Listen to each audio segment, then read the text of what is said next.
শুভ সন্ধ্যা। নমস্কার। মায়ের গৃহ মন্দিরে তার সকল ভক্ত সন্তানদের স্বাগত জানাই। বড়দেরকে জানাই আমার ভক্তিপূর্ণ প্রণাম, ছোটদেরকে জানাই প্রাণ ভরা ভালোবাসা, আন্তরিক শুভেচ্ছা। আসুন এই পবিত্র সন্ধ্যায় আমরা সমবেতভাবে শ্রী গুরু বন্দনা দিয়ে শুরু করি। গুরুর ব্রহ্মা গুরুর বিষ্ণু গুরুর্দেব মহেশ্বরা গুরুরেব পরম ব্রহ্ম তস্मै শ্রী গুরবে নমঃ। অখণ্ডমণ্ডলাকারং ব্যক্তং येन চরাচরং তৎপদং দর্শিতং येन তস্मै শ্রী গুরবে নমঃ। অজ্ঞানতিমিরন্ধস্য জ্ঞানাঞ্জন শলাকায়া চক্ষুরুন্মিলিतं येन তস্मै শ্রী গুরবে নমঃ। ব্রহ্মানন্দম পরমসুখদম কেবলম জ্ঞানমূর্তিম দ্বন্দ্বাতীতম গগনসদৃশম তত্ত্বমস্যাদিলক্ষ্যম। একম নিত্যম বিমলমচলম সর্বাধিসাক্ষিভূতম ভাবাতীতম ত্রিগুণরহিতম সদ্গুরুং ত্বং নমামি সদ্গুরুং ত্বং নমামি সদ্গুরুং ত্বং নমামি।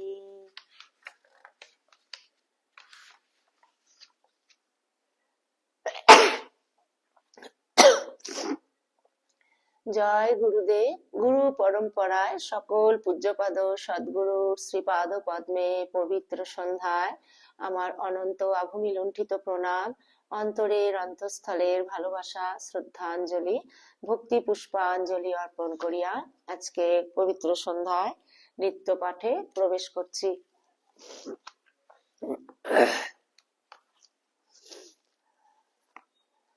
শ্রীমকথিত শ্রী শ্রী রামকৃষ্ণ কথামৃত দ্বিতীয় খণ্ড পবিত্র গ্রন্থখানি থেকে আজকে 1883 খ্রিস্টাব্দের ডিসেম্বর মাস 20 পরিচ্ছেদ রাখাল রাম সুরেন্দ্র লাটু প্রভৃতি ভক্ত সঙ্গে।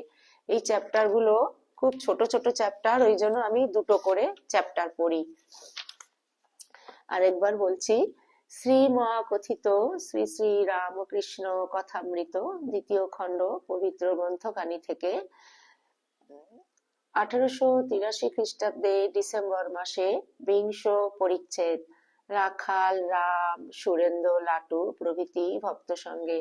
মায়ের সকল ভক্ত সন্তানদের কাছে আমি করজোড়ে অনুরোধ জানাচ্ছি, আপনারা প্লিজ শেষ পর্যন্ত মায়ের গৃহ মন্দিরে সঙ্গে থাকবেন। তব কথামৃতম তপ্ত জীবনম কবিবিরৃতম কলমুষাপহম শ্রবণ মঙ্গলম শ্রীমদাততম ভুবি গৃণন্তি যে ভূরিদা জনঃ। আহারান্তে ঠাকুর একটু বিশ্রাম করিতেছেন। আজ 24শে ডিসেম্বর, বড়দিনের ছুটি আরম্ভ হইয়াছে। কলিকাতা হইতে সুরেন্দ্র রাম প্রভৃতি ভক্তেরা ক্রমে ক্রমে আসিতেছেন। বেলা 1টা হইবে। মণি একাকী ঝাউতলায় বেড়াইতেছেন। এমন সময় রেলের নিকট দাঁড়াইয়া হরিশ উচ্চস্বরে মণিকে বলিতেছেন, প্রভু ডাকছেন, শিব সংহিতা পড়া হবে। শিব সংহিতায় যোগের কথা আছে, ষটচক্রের কথা আছে। মুনি ঠাকুরের ঘরে আসিয়া প্রণাম করিয়া উপবেশন করিলেন। ঠাকুর খাটের উপর, ভক্তেরা মেঝের উপর বসিয়া আছেন। শিব সংহিতা এখন আর পড়া হইল না। ঠাকুর নিজেই কথা কহিতেছেন। প্রেমা ভক্তি ও শ্রী বৃন্দাবন লীলা, অবতার ও নরলীলা। শ্রী রামকৃষ্ণ গোপীদের প্রেমা ভক্তি। প্রেমা ভক্তিতে দুটি জিনিস থাকে, অহংতা আর মমতা। আমি কৃষ্ণকে সেবা না করলে কৃষ্ণের অসুখ হবে, এর নাম অহংতা। এতে ঈশ্বরবোধ থাকে না। মমতা আমার আমার করা, পাছে পায়ে কিছু আঘাত লাগে। গোপীদের এত মমতা, তাদের সূক্ষ্ম শরীর শ্রীকৃষ্ণের চরণতলে থাকত। যশোদা বললেন, তোদের চিন্তামণি কৃষ্ণ জানি না, আমার গোপাল। গোপীরাও বলছে, কোথায় আমার প্রাণবল্লভ, আমার হৃদয় বল্লভ? ঈশ্বর বোধ নাই। যেমন ছোট ছেলেরা, দেখেছি বলে আমার বাবা। যদি কেউ বলে না তোর বাবা নয়, তাহলে বলবে না আমার বাবা। নরলীলায় অবতারকে ঠিক মানুষের মতো আচরণ করতে হয়, তাই চিনতে পারা কঠিন। মানুষ হয়েছেন তো ঠিক মানুষ, সেই ক্ষুধা তৃষ্ণা রোগ শোক কখনো বা ভয় ঠিক মানুষের মতো। রামচন্দ্র সীতার শোকে কাতর হয়েছিলেন, গোপাল নন্দের জুতো মাথায় করে নিয়ে গিয়েছিলেন, পীরে বয়ে নিয়ে গিয়েছিলেন, থিয়েটারে সাধু সাজে সাধুর মতোই ব্যবহার করবে, যে রাজা সেজেছে তার মতো ব্যবহার করবে না, যা সেজেছে তাই অভিনয় করবে। একজন বহুরূপী সেজেছে, ত্যাগী সাধু। সাজটি ঠিক হয়েছে দেখে বাবুরা একটি টাকা দিতে গেল, সে নিলে না, উহু করে চলে গেল।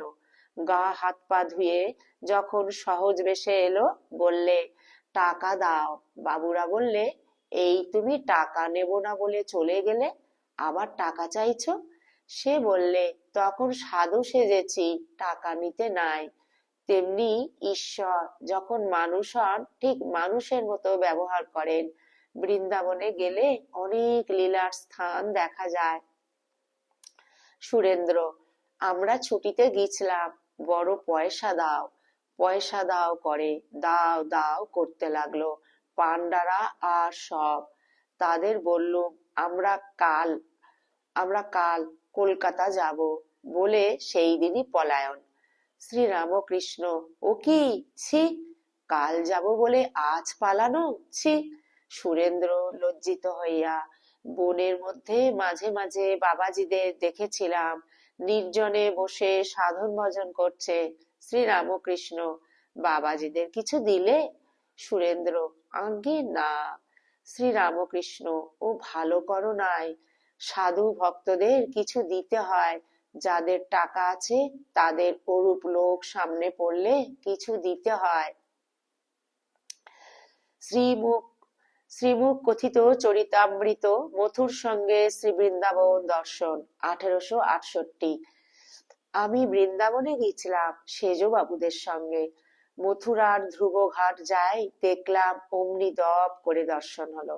বসুদেব কৃষ্ণ কোলে যমুনা পার হচ্ছেন।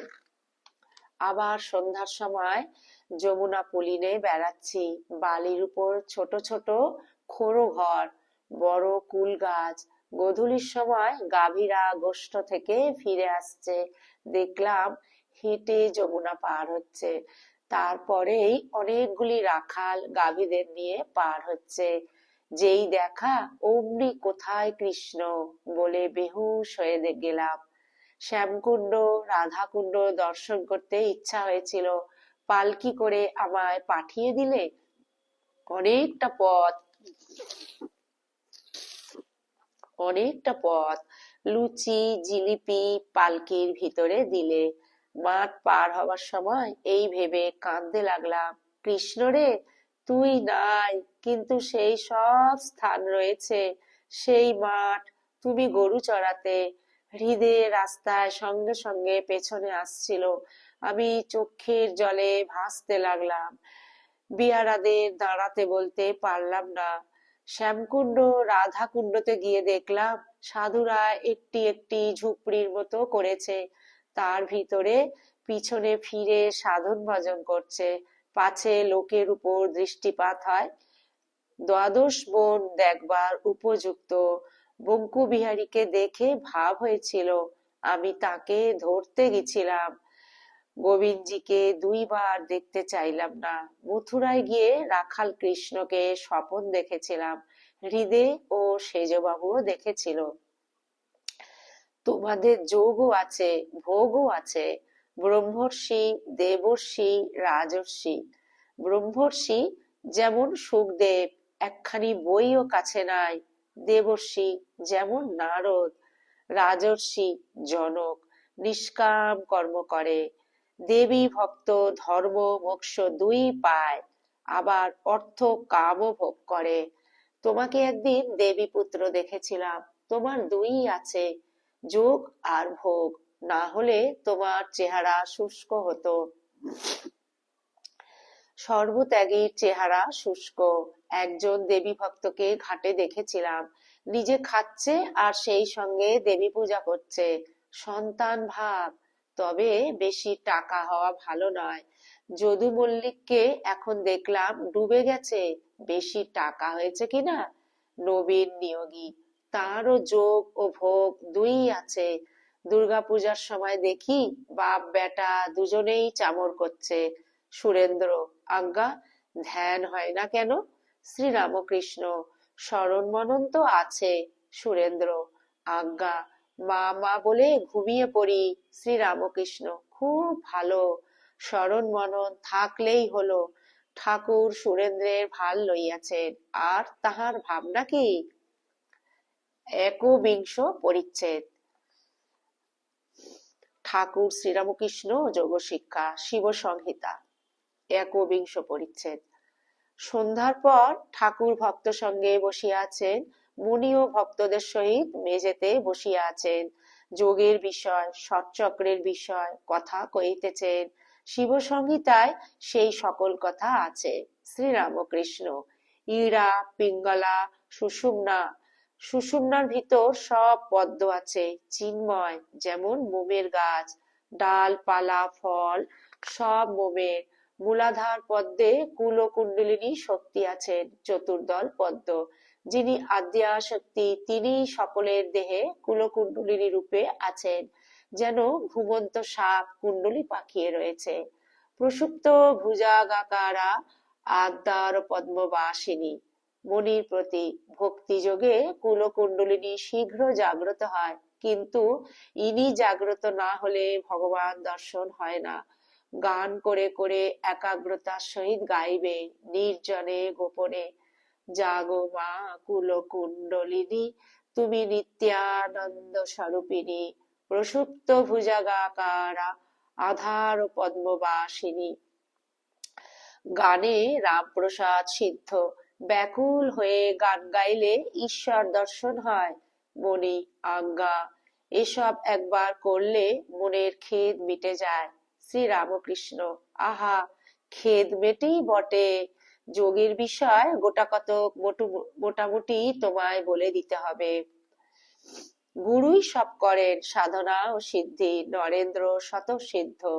কি জানো, ডিমের ভিতর ছানা বড় না হলে পাখি ঠোকরায় না। সময় হলেই পাখি ডিম ফুটোয়, তবে একটু সাধনা করা দরকার। গুরুই সব করেন, তবে শেষটা একটু সাধনা করিয়ে লন। বড় গাছ কাটবার সময় প্রায় সবটা কাটা হলে পর একটু সরে দাঁড়াতে হয়, তারপর গাছটা মরমর করে আপনিই ভেঙে পড়ে। যখন খাল কেটে জল আনে, আর একটু কাটলেই নদীর সঙ্গে যোগ হয়ে যাবে, তখন যে কাটে সে সরে দাঁড়ায়, তখন মাটিটা ভিজে আপনিই পড়ে যায়, আর নদীর জল হুড়ুর করে খালে আসে। অহংকার, উপাধি এসব ত্যাগ হলেই ঈশ্বরকে দর্শন করা যায়। আমি পণ্ডিত, আমি অমুকের ছেলে, আমি ধনী, আমি মানি, এসব উপাধি ত্যাগ হলেই দর্শন। ঈশ্বর সত্য আর সব অনিত্য। সংসার অনিত্য, এর নাম বিবেক। বিবেক না হলে উপদেশ গ্রাহ্য হয় না। সাধনা করতে করতে তাঁর কৃপায় সিদ্ধ হয়। একটু খাটা চাই, তারপরেই দর্শন ও আনন্দ লাভ।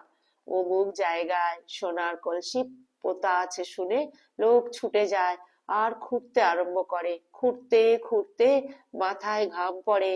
অনেক খোঁড়ার পর এক জায়গায় কোদালে ঠন করে শব্দ হলো। কোদাল ফেলে দেখে কলসি বেরিয়েছে কিনা। কোদাল ফেলে দেখে কলসি বেরিয়েছে কিনা। কলসি দেখে নাচতে থাকে। কলসি বার করে মোহর ঢেলে হাতে করে গোনে, আর খুব আনন্দ। দর্শন স্পর্শন সম্ভোগ কেমন? মনি: আজ্ঞা হা। ঠাকুর একটু চুপ করিয়া আছেন, আবার কথা কহিতেছেন। আমার আমার আপনার লোককে একাদশী করার উপদেশ। আমার যারা আপনার লোক, তাদের বকলেও আবার আসবে। আহা, নরেন্দ্রর কি স্বভাব! মা কালীকে আগে যা ইচ্ছা তাই বলতো। আমি বিরক্ত হয়ে একদিন বলেছিলাম, শালা তুই আর এখানে আসিস না। তখন সে আস্তে আস্তে গিয়ে তামাক সাজে। যে আপনার লোক তাকে তিরস্কার করলেও রাগ করবে না, কি বলো? মণি: আজ্ঞা হা। শ্রীরামকৃষ্ণ: নরেন্দ্র স্বতঃসিদ্ধ, নিরাকারে নিষ্ঠা। মণি সহাস্যে: যখন আসে একটা কাণ্ড সঙ্গে করে আনে। ঠাকুর আনন্দে হাসিতেছেন, বলিতেছেন, একটা কাণ্ডই বটে। পরদিন মঙ্গলবার 25শে ডিসেম্বর, কৃষ্ণপক্ষের একাদশী। বেলা প্রায় 11টা হইবে।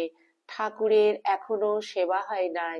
মণি ও রাখালাদি ভক্তেরা ঠাকুরের ঘরে বসিয়া আছেন। শ্রীরামকৃষ্ণ মণির প্রতি: একাদশী করা ভালো, ওতে মন বড় পবিত্র হয়, আর ঈশ্বরেতে ভক্তি হয়, কেমন? মণি: আজ্ঞা হা। শ্রীরামকৃষ্ণ: খই দুধ খাবে, কেমন? ওম নিরঞ্জনম নিত্যম অনন্তরূপম ভক্ত্যানুকম্পাধৃত বিগ্রহম বৈ ঈশাবতারং পরমেশমিড্ডং তং রামকৃষ্ণং শিরসা নমামহ। ওম শান্তি শান্তি শান্তি। হরি ওম তৎসৎ। শ্রীরামকৃষ্ণার্পণমস্তু। জয় শ্রী গুরু মহারাজ জি কি জয়। জয় মহামায় কি জয়। জয় স্বামীজি মহারাজ জি কি জয়। জয় শ্রী শ্রী কথামৃতকার শ্রী মাস্টার মহাশয় শ্রীম কি জয়। জয় গঙ্গা মায় কি জয়। পবিত্র সন্ধ্যায় শ্রীম কথিত শ্রী শ্রী রামকৃষ্ণ কথামৃত আজ এই পর্যন্ত। ঠাকুরের শ্রীপাদ পদ্মে প্রার্থনা জানাই, ঠাকুর যেন তার সকল সন্তানের নিজ নিজ সাধন জীবনটি সদা সর্বদা সর্বত্র রক্ষা করেন। ঠাকুরের আশীর্বাদ তার সকল সন্তানদের উপর যেন সদা সর্বদা অঝোর ধারায় বর্ষিত হোক। আমরা যেন অন্তরের অন্তঃস্থল থেকে ঠাকুরকে নিয়ত সদা সর্বদা প্রাণপণ ভালোবাসতে পারি। ঠাকুরের আশীর্বাদ এবং ঠাকুরের কৃপা করুণা দয়া আমরা যেন এক কণা হলেও সেটি অন্তরের অন্তঃস্থল থেকে যেন আমরা উপলব্ধি করতে পারি। ঠাকুর যেন আমাদের সেই শক্তি সামর্থ্য প্রদান করেন। আপনারা সকলে ঠাকুরের অসীম কৃপায় খুব ভালো থাকবেন, সুস্থ থাকবেন, আনন্দে থাকবেন সদা সর্বদা। আমরা যেন ঠাকুরের শ্রীপাদ পদ্মে মনটিকে ফেলে রাখতে পারি। পবিত্র সন্ধ্যায় এই সমবেত প্রার্থনাটি আমরা ঠাকুরের শ্রীপাদ পদ্মে নিবেদন করিলাম। আজকে এই পুণ্য প্রভাতে শ্রী শ্রী রামকৃষ্ণ কথামৃত নিত্য অনুধ্যান যদি আপনাদের ভালো লেগে থাকে তাহলে প্লিজ আপনারা মায়ের গৃহ মন্দির চ্যানেলটিকে সাবস্ক্রাইব করে একটি লাইক করবেন, আর সদা সর্বদা মায়ের গৃহ মন্দিরের পাশে থাকবেন, এই অনুরোধ আপনাদের কাছে রইল। আজকে এই ভিডিওটি আমি এখানেই পরিসমাপ্তি করছি। অন্য আরেকটি পর্বে অন্য একটি নতুন পর্ব নিয়ে আপনাদের সামনে হাজির হব। ততক্ষণ আসুন ঠাকুরের শ্রীপাদ পদ্মেই আমরা যেন মনটিকে ফেলে রাখতে পারি। আপনারা সবাই খুব ভালো থাকবেন, সুস্থ থাকবেন, আনন্দে থাকবেন। ঠাকুরের অসীম কৃপায় আমরা যেন সদা সর্বদা তাকে স্মরণে মননে রাখতে পারি। ঠাকুর যেন আমাদের সেই কৃপা শক্তি প্রদান করেন। গুরুদেব ঠাকুর, মা, স্বামীজি, মাস্টার মশাই শ্রীপাদ পদ্মে শুভরাত্রি জানিয়ে মায়ের সকল সন্তানদের জানাই শুভরাত্রি। ভিডিওটি আমি এখানেই পরিসমাপ্তি করলাম। জয়তু জয়তু জয়তু শ্রী শ্রী রামকৃষ্ণ শরণাম শরণে শরণাগত শরণাগত শরণাগত। ঠাকুর তোমার সকল সংসারে, তোমার জগৎ সংসারে সবাইকে তুমি সদা সর্বদা রক্ষা করিও। হে প্রভু, তোমার চরণে আমাদেরকে আশ্রয় দিও। আমাদের অন্তরের অন্তঃস্থল তুমি নির্বাসনা করে দাও ঠাকুর।